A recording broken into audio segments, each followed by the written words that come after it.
جن کا دعویٰ ایمان ایک سرسری سا ہے، وہ میل کچیل کی طرح الگ تھلگ ہو جائیں۔ اس لیے فتنوں کی یلغار بڑی ہولناک ہوتی ہے، اللہ تعالیٰ کا جھنجھوڑنا بڑا ہولناک ہوتا ہے، اور جو لوگ استقامت اور ثبات کا پہاڑ ثابت ہوں وہ بڑے خوش نصیب لوگ۔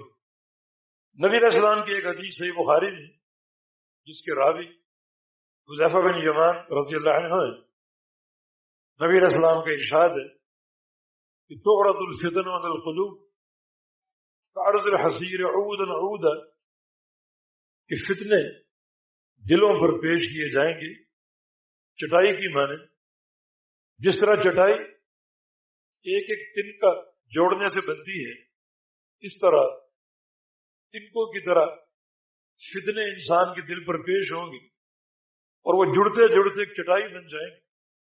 جس طرح چٹائی متعدد اور بے شمار تنکوں سے بنتی ہے، اس طرح فتنے بھی ایک ایک تنکے کی طرح انسان پر ظاہر ہوں گے، مسلط ہوں گے اور نمودار ہوں گے۔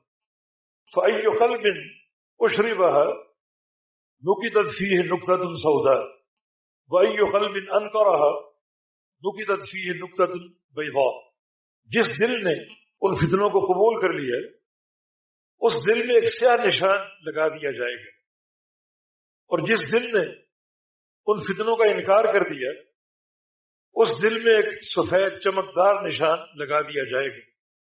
حتی تصیر القلوب علی قلبین، حتیٰ کہ کائنات میں رہنے والوں کے دل دو طرح کے ہو جائیں گے۔